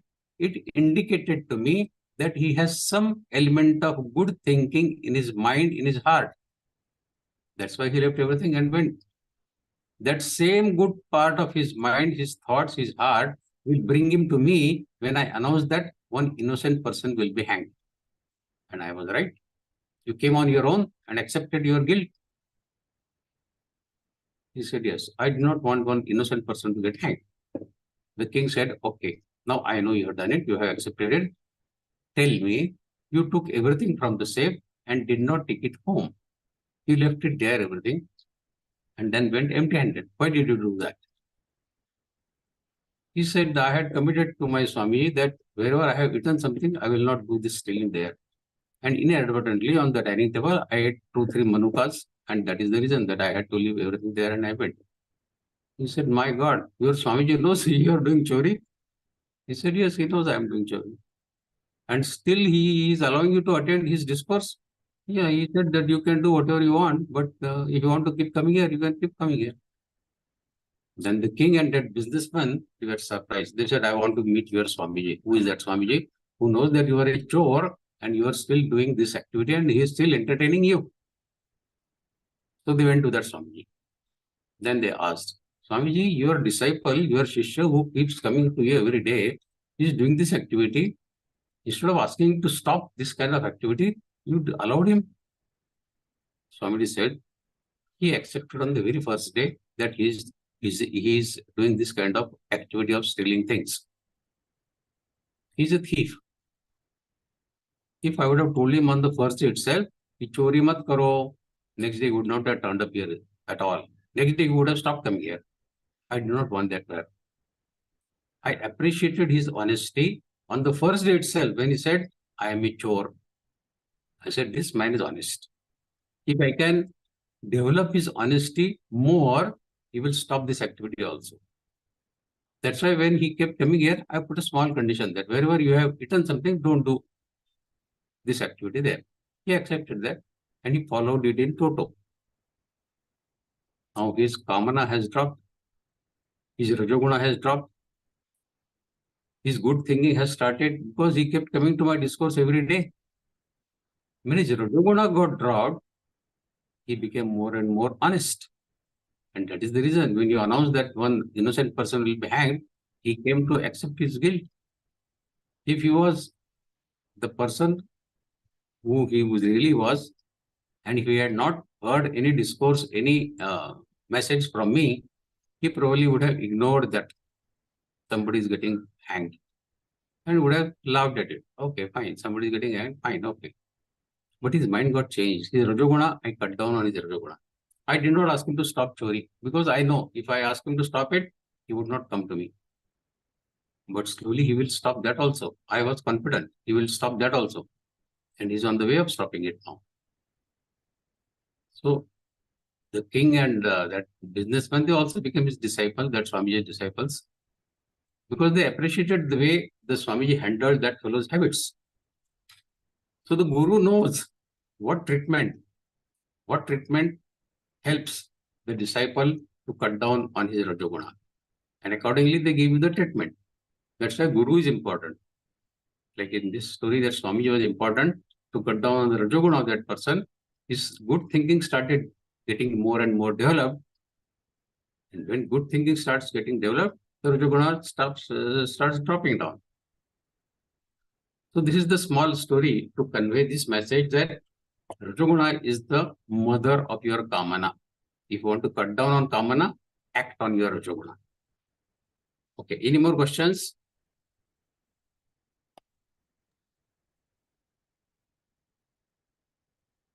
Thank you, Bayaji. That was so nice. You know, how using one good habit as an antidote to actually gradually get rid of a bad habit. So it is long lasting. It is not like, you know, immediately one day you feel like getting rid of it, again it comes back. But this was such a nice story. You know, we really can adapt that in our life. And thank you, Bayaji. That was very, very insightful. Yeah. And there is a question in the chat box. It is a Ram Pratishtha app, Bharati Dedi. Yeah, I will type that in the chat box also. And if there is any other question, please, you can use the raise hand option and also turn on the video. So you will get a chance to ask your question. Yeah. Sorry, I had to wind up this second session a little quickly because this was to be completed in 2 sessions. And in the first session, we discussed at length the Daivi Gunas. And we covered nearly 21 shlokas in this one session. Yes, yes. That But was, that Daivi Guna, there were 26 of those, and you had to explain that in detail. yeah, That definitely needed that. we should need more time for Devi Gunas, right? Yes, yes. Yeah. Any questions? Please do ask.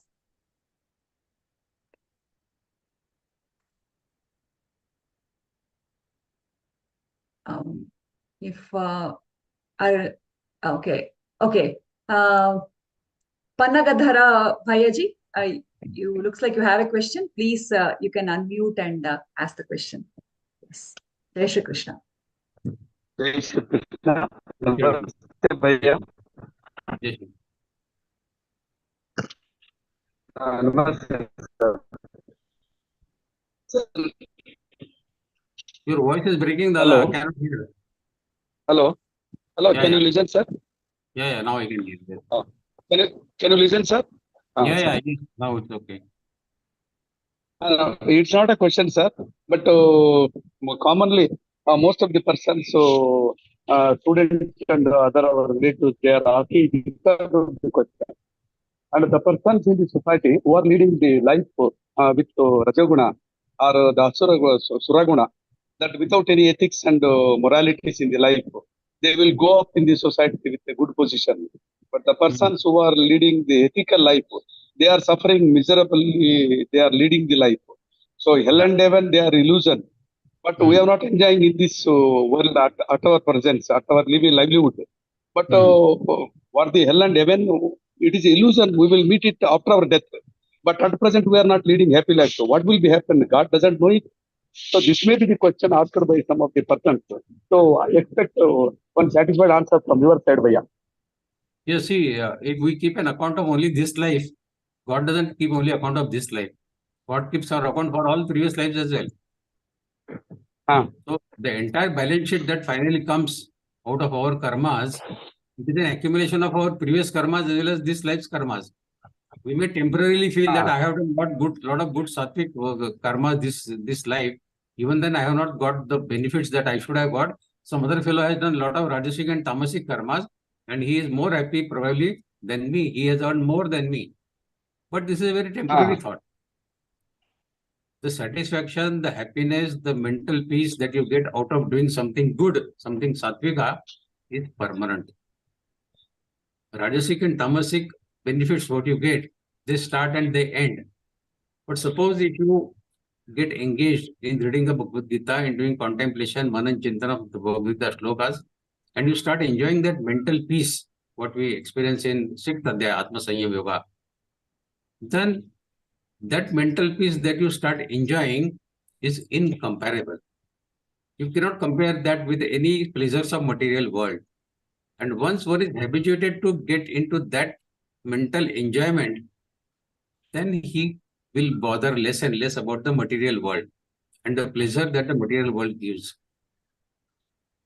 So the sattvic, people who are sattvic in their nature, who have become sattvic in their karma, their happiness, their mental peace is not only for this life, for all the future lives what they are going to have.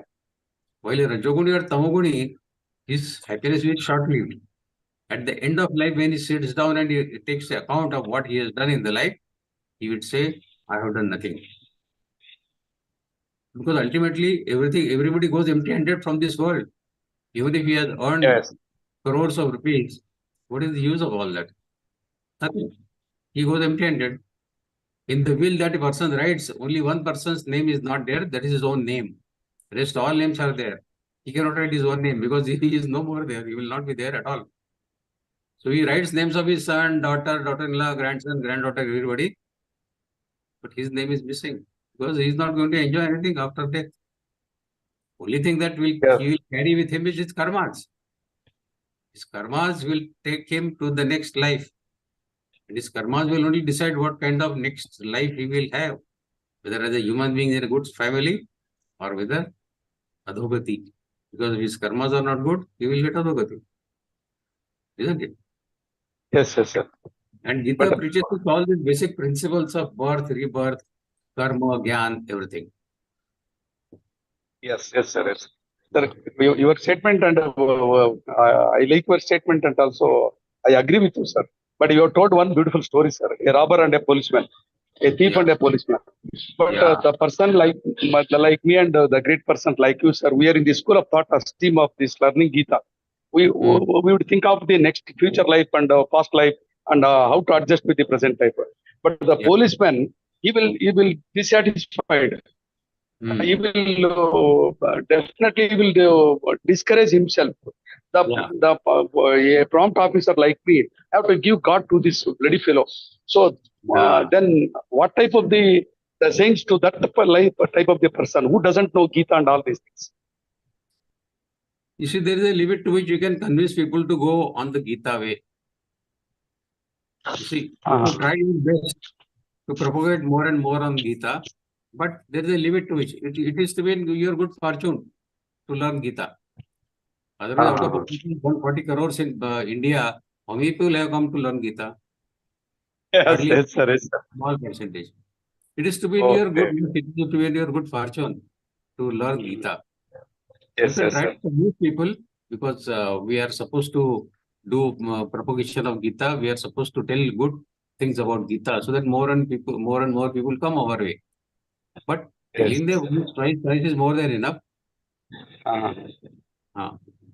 And whatever you are doing in this life, it never goes waste. In the Atma Sayuga, in the 6th Adhyaya, Paramatma says, Partha Naivehan Mitra Vinashastasya Vidyate Nahi Kalyana Krut Kashchit Durgatin Tata Gacchati.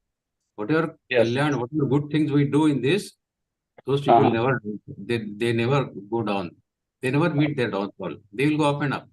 And whatever we do in this life, it will be our starting point in the future life. If a ladder of 10 steps, if we have climbed 3 steps in this life, in the next life, we'll climb on the 3rd step onwards. We don't have to start from zero. Nothing goes less. Thank you, sir. Thank you, sir. Thank you very much, sir. And also the style of reciting this sloka, your style is very beautiful, sir. Okay, thank you. Thank you, sir. Thank you, sir. Actually, Vikas Bhayaji, the thing that you mentioned towards the end of that, while answering that question, kind of answered this question also. One of the Geeta sadhakas has, posed a question in the chat box. As he starts reading more and more about Geeta and attending the Geeta Vivechan sessions, he is feeling that he has wasted a considerable amount of his life. But shall I feel elated about the self-realization? That is the question he has asked. Looks like you already answered that question, but I request you to answer that. Nothing goes waste. Yes. Nothing goes waste. Yes.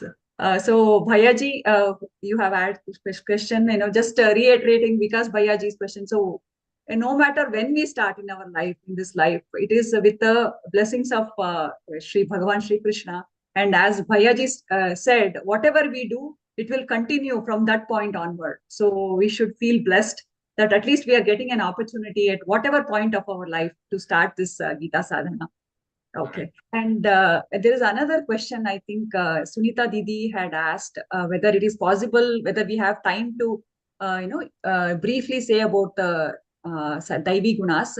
I also shared the link about that vivechan.learngeeta.com. If you have a minute, Bhayaji, you can answer her question. Okay, actually, it's very difficult, but we can only try to enumerate all those 26 Daivi Gunas are there.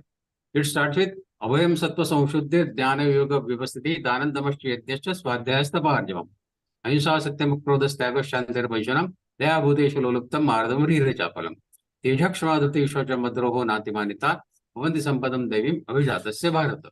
So these 3 shlokas, they enumerate total 26 Daivi Gunas. What are those? Abhayam, fearlessness. Sattva Samshuddhi, that means purification of your antakaran. What is antakaran? Your mind, your intellect, and your subconscious. So these 3 constitute your antakaran. Then jnana, the knowledge. Yoga is linking up, connecting up with the Paramatma. Dhanam is charity. Dhamma is controlling of mind and senses. Indriya nigraha and mano nigraha. Yajna, performance of sacrifice.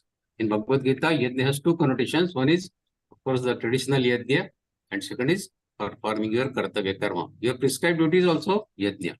Then tapa, austerity, and arjavam, simplicity of your behavior. Don't be political in your thinking. Then next loka, ahimsa satyam krodha tyaga shantirvajanam, ahimsa, non-violence. Non-violence is of three types: sharirik, vachik, and mental. Even if mentally you think that that fellow should get harmed, he should get a slap on his face, it is your mental ahimsa. So ahimsa should be of all types: sharirik, vachik, and manasik. Then satyam, satyam is truthfulness. Then akrodha, freedom from anger.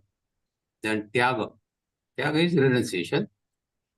Shanti, mental peace, tranquility. Apaishanam, that means aversion to fault finding of others. इसने ये वो गलत किया है, मेरे में ही अच्छा है, दूसरे में ही अच्छा नहीं है. Don't do fault finding of others. Then daya, mercy. Aloluptvam, that means freedom from greed. Mardavam, that means politeness and gentleness. Then rihira, rihira is modesty. And achapalam, achapalam is your firmness, your determination. If you say attaining Paramatma is the sole objective of my life, then you should have the firm determination of this thought to pursue it throughout your life. Then third shloka, teja kshama dhriti shocha madroho nati manita bhavanti sampadam devim avijatasya bharat. So teja, tej means radiance. If you meet any sattvic person, you will find a sort of radiance on his face. As I said last time, if you meet Sringeri Shankaracharya ji, you see inexplicable amount of radiance on his face. You will keep seeing his face only. Such a radiance on his face. Shama. Shama is forgiveness.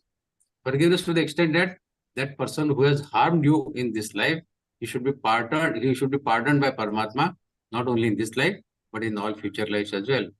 Should not get punishment in future life also. Then Dhruti. Dhruti is the firmness of your intellect. Then Shaucham. Shaucham is your cleanliness of mind and body both. Adroha. Adroha is freedom from being envy. Don't be of envy of anybody. We discussed one story about envy. Then Atimanita. Atimanita is expectation of honor. Don't expect honor from everybody. So these are the Bhavanti Sampadam Daivim Abhijatasya Bharat. So these are the Daivi Gunas, 26 in all, covered in 3 shlokas of this Adhyaya. Thank you Each so guna much. can discuss at length, but today now there is no time. Yes. So you can go to the previous sessions YouTube coverage and you Yeah. can listen to that. Thank you, Bhayaji. That actually completed, and as well, like you have completed the whole Adhyaya. It's very nice. And for the rest of it, please go to the vivechan.learngeeta.com. You will get the link to all the YouTube videos of the previous sessions, along with the interpretation notes as well. Okay. And there was one more question from Radha Iyer Didi. She wanted to know what is Darpobhimanascha. Yeah. See, Dambha we discussed. Dambha we discussed that Dambha is something you want to pretend what you are not, and you want to hide what you really are. So if a person who is very rich, he is purposely wearing torn out clothes so that nobody asks money from him, he is doing Dambha. Similarly, a person who is very poor, but he is putting on very highly priced clothes just to show that he is very rich, that is also Dambha. Darpa is arrogance. In your talking, when you show arrogance, that is called, this fellow is having Darpa. So Darpa is arrogance. Darpo Abhimanascha. So that is the Radha Iyer. You have raised your hand. You have any other question, Radha Didi? You can unmute and. No. I don't have any other question. I wanted the meaning of Darpo Bhimanascha. That is what I missed out. Darpa is arrogance. Abhiman is your conceit, your false pride. Okay. Thank you, Bhaiya, and thank you, Didi. Thank you. Thank you so much. Looks like there aren't any more questions. So I think we will go towards, quickly. I would like to take 1 more minute to thank everybody for today's Techno Star, Vedang Bhayaji, for coordinating the entire session so beautifully, and our entire technical team, all the Geeta trainers and mentors, Sevis, and devotees who attended and made this session so interesting and interactive. Thank you, Vaidya. And please do continue your Gita sadhana, attend these, your Gita learning sessions and the Vivechan sessions and enrich your spiritual knowledge. And may Śrīmad-Bhagavadgītā be our life guide. And before we conclude the session, let us thank Bhagavan Shri Krishna for guiding us all along and making this a successful session. To do the prarthana, we have Santosh Kumar Tamrakarji, and he is from Ratanpur. He holds a master's degree in chemistry, and he is a general manager. He is devoted to chanting Gita shlokas, associated with Geeta Pariwar since April 2020. He is doing seva as a co-trainer, as a group coordinator, and also as a technical assistant. I request Santosh Kumar Bhaiya ji to do the prarthana. Yogesam Satchidanandam Vasudevam Vrajapriyam Dharma Samsthapakam Veeram Vishnau Vande Jagat Guru Sri Krishna Vande Jagat Guru. Jai Shri Krishna. Jai Shri Krishna, Santosh Kumar Bhaiya ji. That was very nicely done. Thank you so much. And before concluding the Vivechan session, let us all recite Hanuman Chalisa and seek the blessings of Lord Hanuman ji.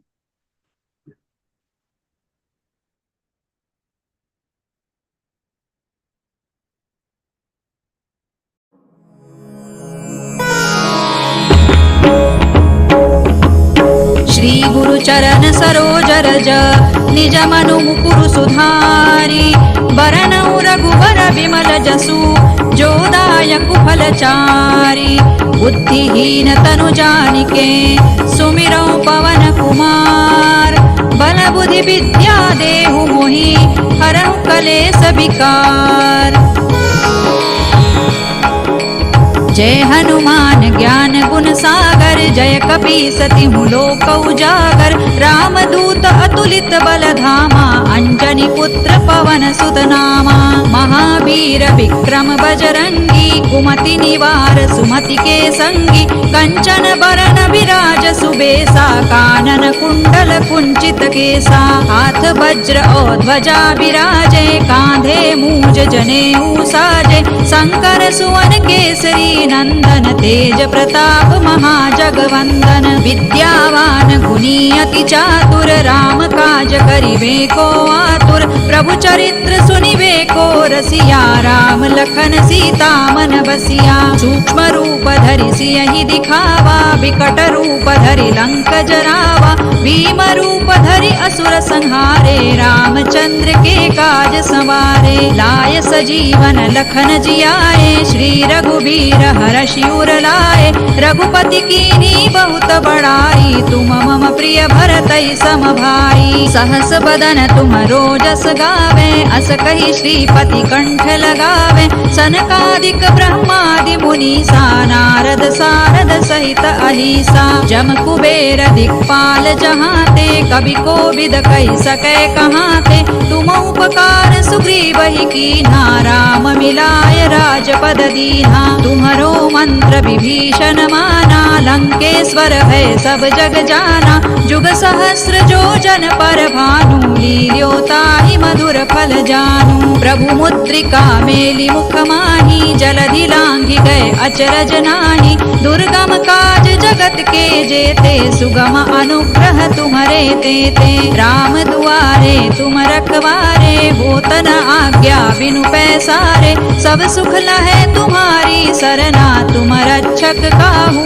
को डरना आपन तेज संहारो आपे तीनों लोक हांकते कांपे भूत पिशाच निकट नहीं आवे महावीर जब नाम सुनावे नासै रोग हरै सब पीरा जपत निरंतर हनुमत वीरा संकट ते हनुमान छुड़ावे मन क्रम वचन ध्यान जो लावे सब पर राम तपस्वी राजा तिनके काज सकल तुम साजा और मनोरथ जो कोई लावे गावे सोई अमित जीवन फल पावे। चारों जुग परताप तुम्हारा है प्रसिद्ध जगत उजियारा। साधु संत के तुम रखवारे असुर निकंदन राम दुलारे। अष्ट सिद्धि नौ निधि के दाता असवर दीन जानकी माता। राम रसायन तुम्हारे पासा सदा रहो रघुपति के दासा। तुम्हारे भजन राम को पावे जन्म जन्म के दुख बिसरावे।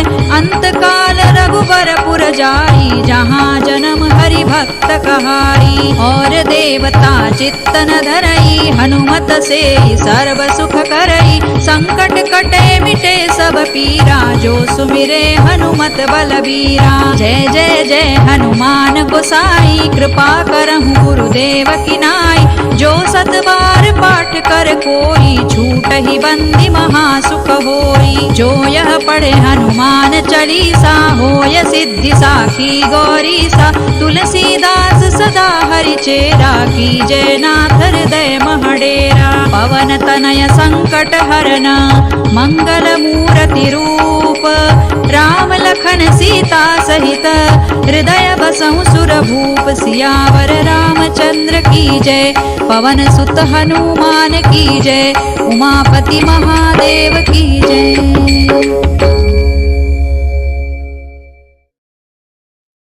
जय श्री राम, जय हनुमान, जय श्री कृष्ण। सर्वं श्री कृष्णार्पणमस्तु। सर्वे जनाः सुखिनो भवन्तु।